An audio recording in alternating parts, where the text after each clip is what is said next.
Hello, everyone, and welcome back to another episode of Two Clicks from KO. I'm your host, Aaron, and today's my birthday. Happy birthday to me. I'm recording today, March 9th, 2020. Today we're going to talk about the Majestics 1K series, the finale for the spring, I guess, that just went down in Newark, California. We're going to talk a little bit about WKO, Justice League Unlimited previews. Not going to go in a lot of depth on those because there's a lot of stuff out with the Scott Porter unboxings. And we're going to answer questions. I know I didn't record last week like I had originally planned to. Well, I did, but it didn't render right. So I'm re-recording. I'm still having a few computer issues that sorting out. But here we go. So we're going to start off today with the questions from the Facebook page. So we have here Zach Strong. He says, everyone's asking modern questions, so I'll throw you a Bronze Age one. I know you love Brother Voodoo. Do you think he's viable in bronze? I don't have to build out the team, but what would you pair him with? Yeah, I definitely think Brother Voodoo is a good figure. I don't know as far as like his current power level compared to like more modern stuff, where he exactly fits in. Definitely like a free action mind control every turn is really good. He does have probability control. He does have super senses, but he also takes your prime slot for the team. So you might have to, there's a lot of new primes that are really good. Q prime, even like the Black Widow on an ID. There's a lot of different stuff that I think it would be really hard to justify putting him as your prime. But if you wanted to, he does have great keywords. He's got shield keyword. He's got heroes for hire keyword. He's got mystical keyword. Or you can just run him non-theme. The first ROC that I ever won was a Majestics event with like 90 players, and even world champions were there. And Brother Voodoo put in a lot of work for me in that game. So, and that team was Super Scroll, and Brother Voodoo was Super Scrolls, Zombie Super Scrolls. Actually, seeing kind of a little bit of a resurgence in Bronze Age. So, maybe a throwback to that team, but I don't know. There's a lot of interesting things. Obviously, Captain America and the Avengers impact on the meta. That's from Tato Noriega.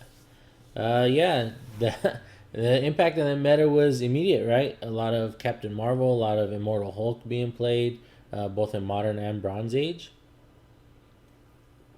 Let's see what else is good from that set. Let me pull it up.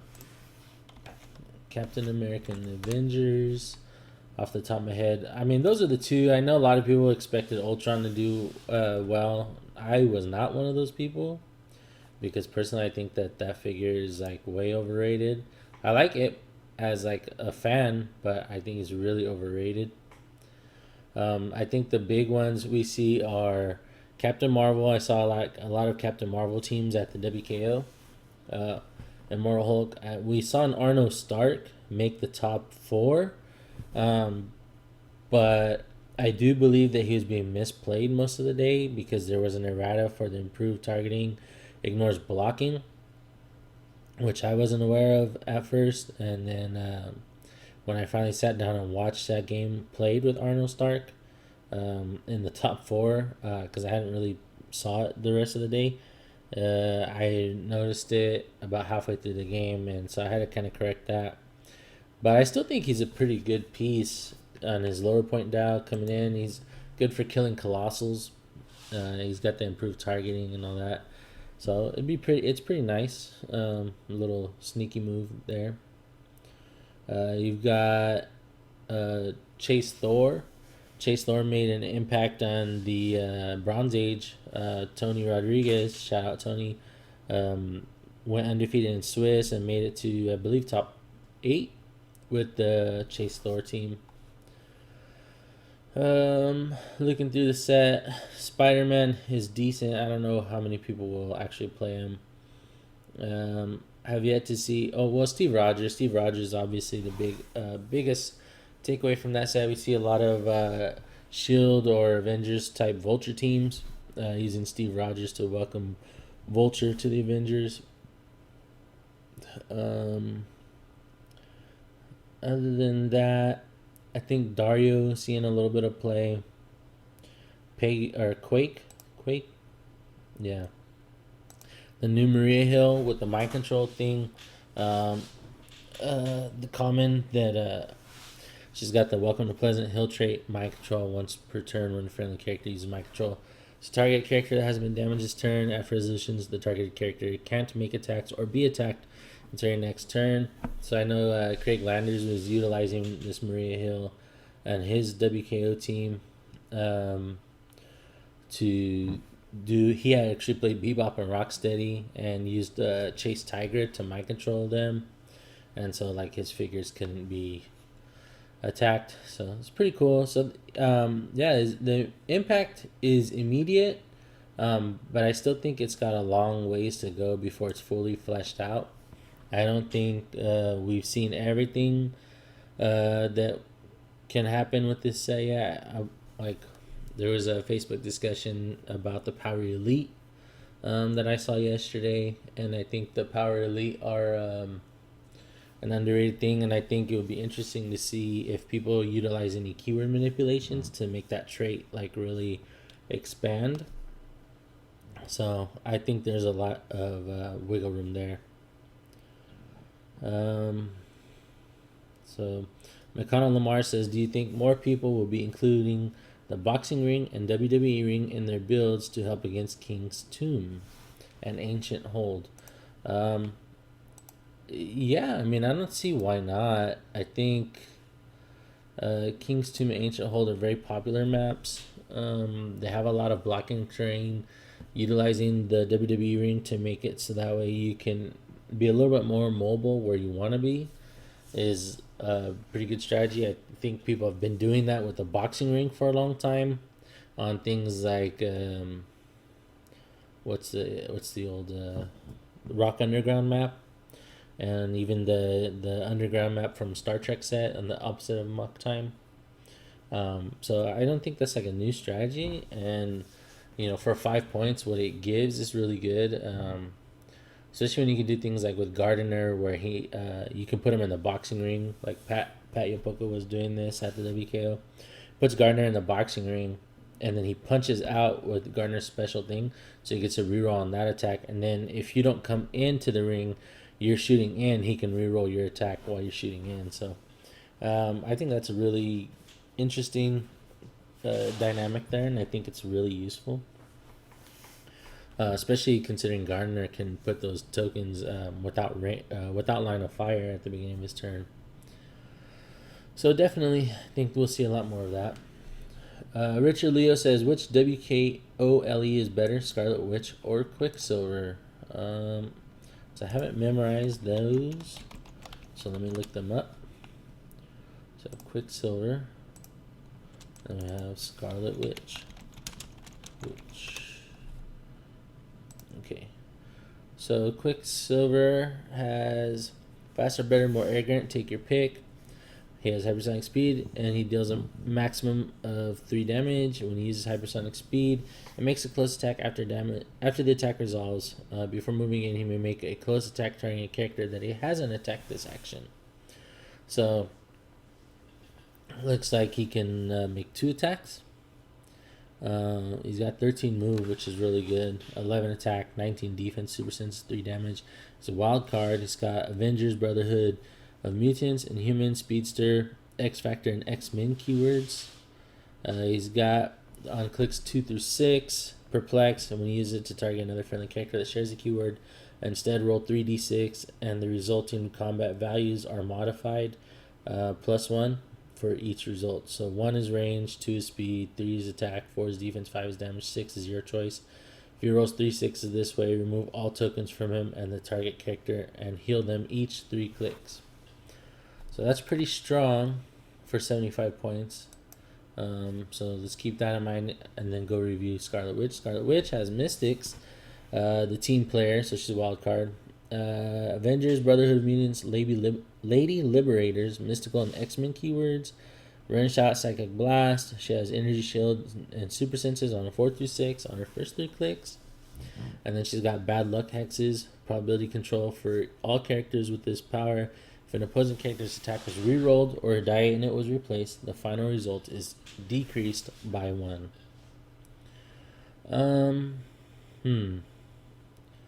That's interesting. I think if I had to pick between the two, because they're both susceptible to outwit, I would probably pick Scarlet Witch. Just because even if they outwit her, she still has things she can do. Like if you outwit Running Shot, she still does have 5 range. She still does have prob. And whereas like Quicksilver, he has to push to get to his perplex. And if you outwit Hypersonic Speed, he's just kind of sitting there doing nothing. Now, Scarlet Witch is a little bit of a liability with the Mystics because she can be attacked, give the Mystics feedback damage, right? And then Colossal Retaliated on, possibly setting up a big turn for your opponent. So I think that is something to watch out for. But I definitely don't think that like either one of them is like highly competitive. I think they're both like really good on the local OP event level. And I can see either one of them doing a lot of damage. McConnell Lamar says, is Savage Land Magneto worth playing to help against Jasonwyngarde teams? Savage Land Magneto. So I'm not sure which Magneto that is. That's not the deep cuts, I don't believe. Is that the 2x2 Savage Land? That's Hellfire Club.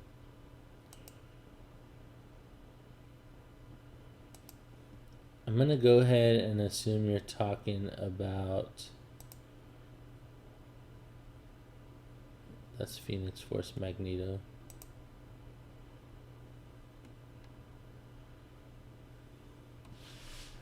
The LE Magneto? Oh yeah, LE Magneto. So what he does is he lets you basically roll a d6 and to begin the game.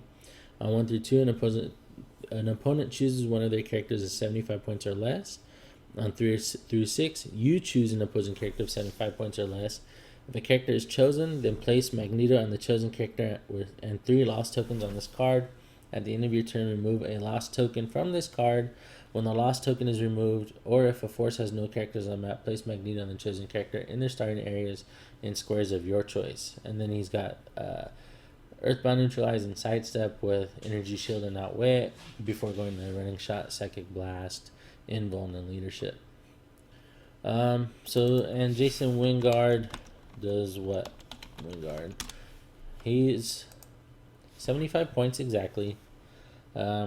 He can make tokens. He can mind control, daisy chain mind controls. He's got protected outwit, leadership, but can remove action tokens regardless of adjacency.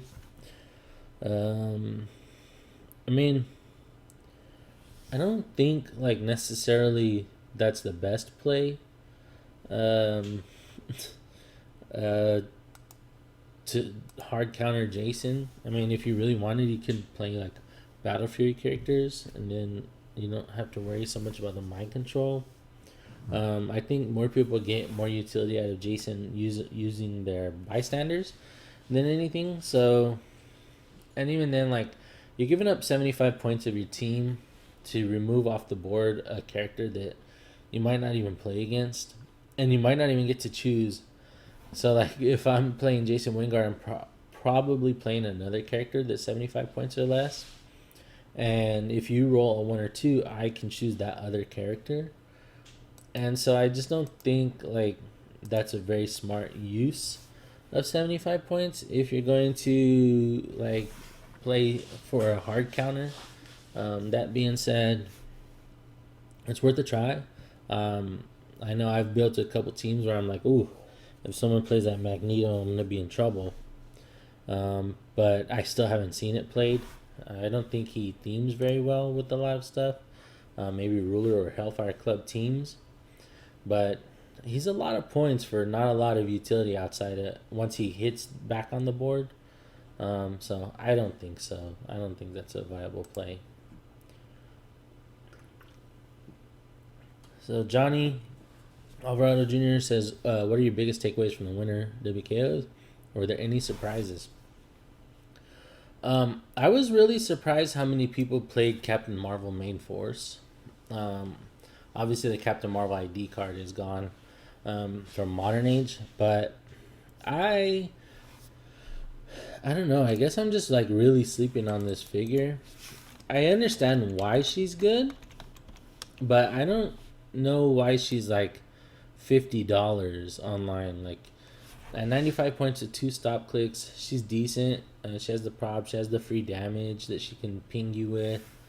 Um, but I just don't think like she's that viable of a figure. So I was kind of surprised to see that many people playing her. The Arnold Stark was kind of a surprise. Um, Probably my biggest takeaway from the WKO was die manipulation and like how prominent it is. Like I know when Migsy was around, he saw a good amount of play, but like seeing a lot of Q and Q Prime played, um, coupled with the ruling that now you don't replace dice until after all rerolls.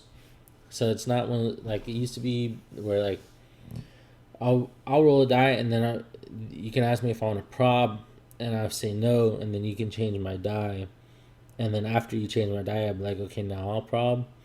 So I think that's kind of like a weird choice because it just makes those sorts of games that much harder to plan for.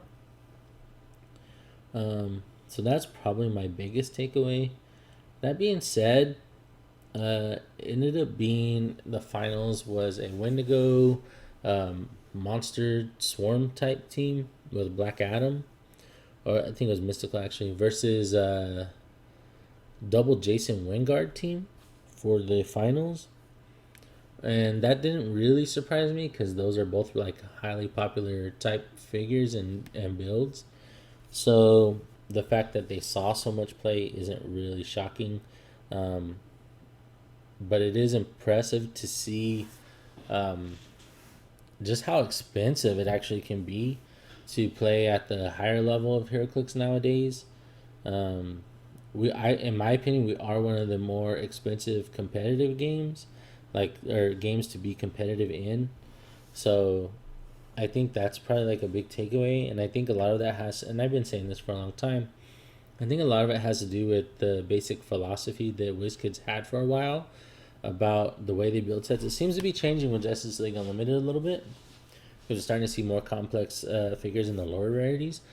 But we were seeing it was like the more complex a figure, the higher the rarity, and they were doing that as a way of kind of like welcoming new players, so they they wouldn't have these really complex figures that they had a bunch of because they're easy to get because they're commons. But so then you'd be like, okay, well, in this game, the more complex a figure, the more it can do, which means it's like the stronger figure. And so now when you do that, it makes these higher rarity figures more sought after because they're the meta type figures that people want. So then you gotta chase after them. They just become that much more expensive. So that's a little bit of a takeaway that I had. That's all of our questions from the Facebook post that I posted.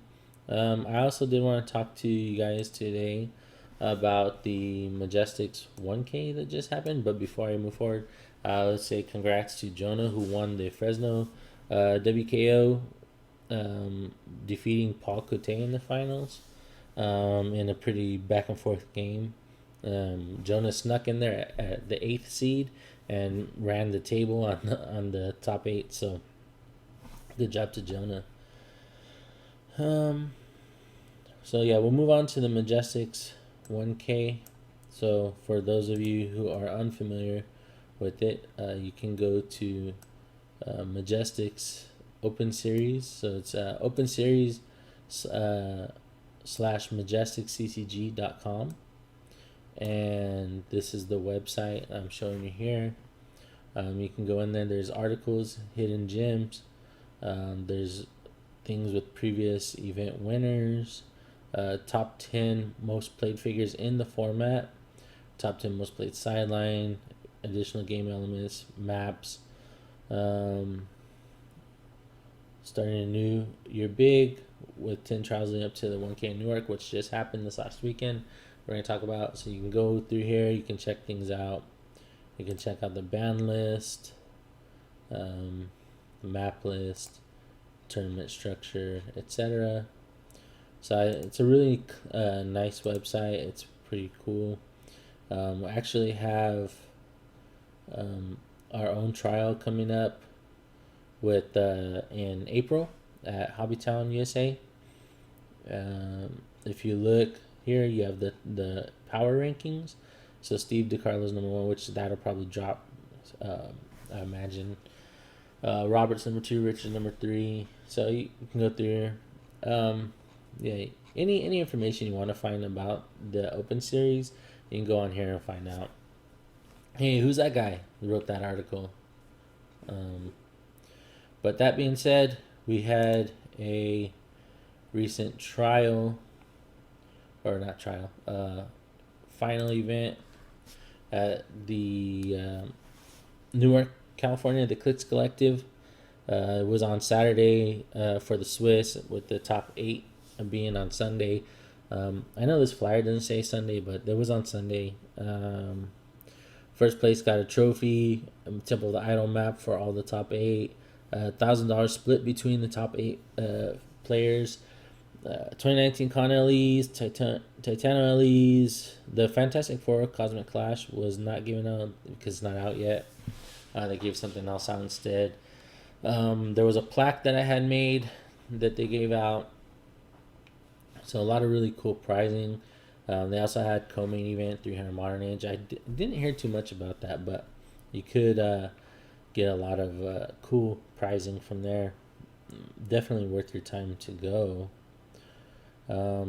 So that being said, there was 19 players, and at the end of it all, there was a final between 2 brothers, Paul Cote and Jesse Cote, and Jesse ended up taking the win with his Cosmic Theme team.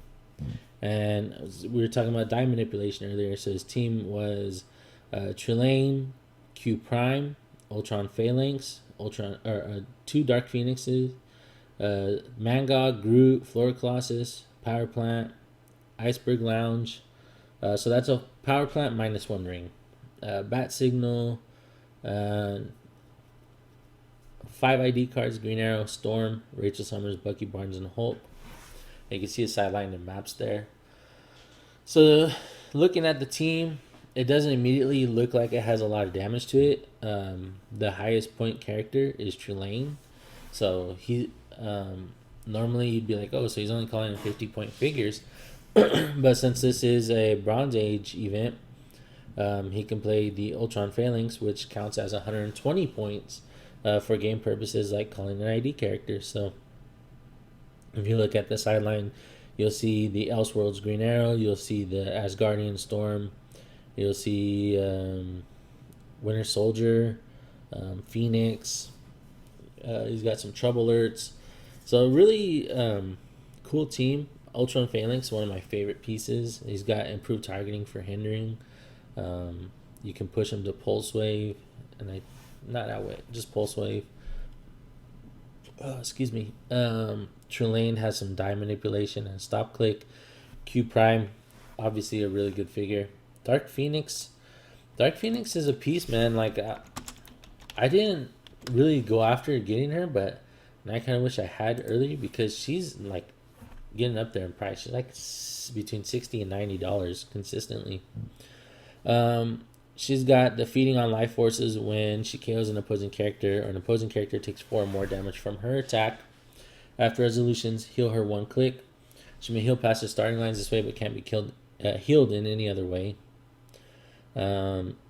She's got Colossal Retaliation that lets her attack all characters within 3 squares.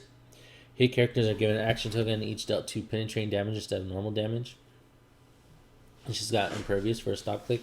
And she's got 10 range, 3 targets. she doesn't have the colossal indifference, so she can still just shoot from 10 range or away. So one simple bump to her damage, and she can possibly, you know, heal past her starting line, or she can kill something small like another colossal or a bystander or something.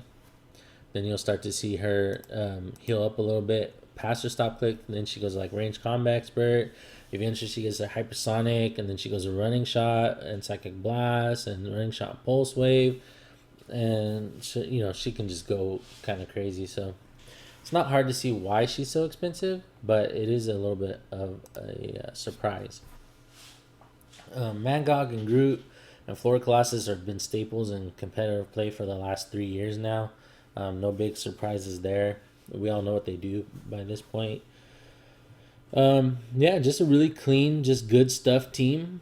Really happy for Jesse. I've seen Jesse play for a long time here out the West Coast. He's been playing for a few years now competitively.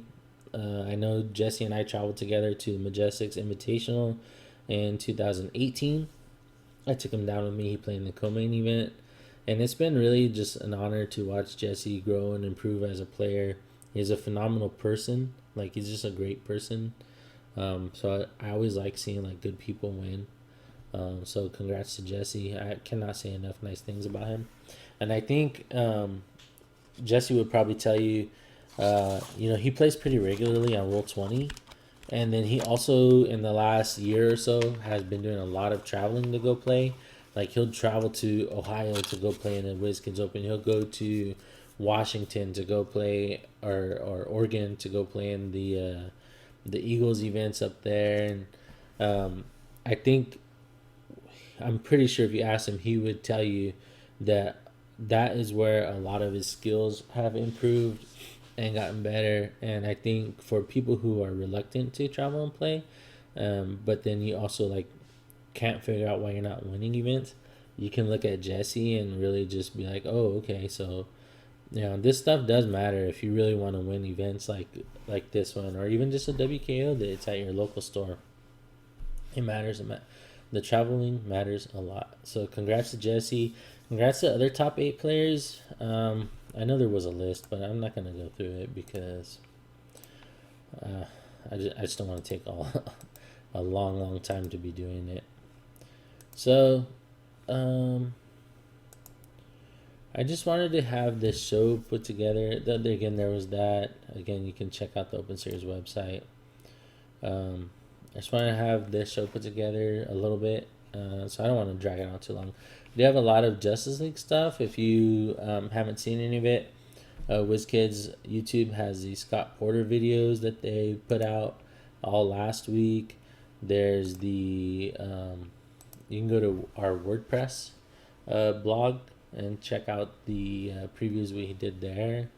You can check out Da Vinci's DreamWorks, Lucky Dice, and even Mr. Clicksflix put out a preview today on his YouTube channel. So if you want to head over and check those things out, you can. I'm really excited about the Justice League set. I think it's a phenomenal set. I think there's a lot of really cool figures. There's an uncommon question that has die manipulation. There's the Fast Forces Doctor Strange lets you move other characters, which is like fantastic. We see there's the Troublemakers, that's what I'm calling them, for the chases, but there's also the Wonder Twins, and they work similar to the Trouble Alerts. There's a lot of really cool stuff in this set. I'm just super excited to get it. So that being said, go check out your event system. There'll be pre-releases starting March 25th. The full release will be April 8th. So that's right after my brother's birthday. Go check that out. If you haven't yet, you have here the social medias you can check out where you can find us. I'll make it big so you guys can see. You have our YouTube, our Twitter, our Facebook, and our WordPress. I'm not super active on Twitter, but I do respond So go ahead and check that out. I know it's a short episode, but I just wanted to get one out there, get back to recording, and get you guys back in the loop with what's going on with me. We will get back to having guests. I'm going to try and get Jesse in here for an interview very soon. So until next time, remember, the real fun begins when you're 2 clicks from KO.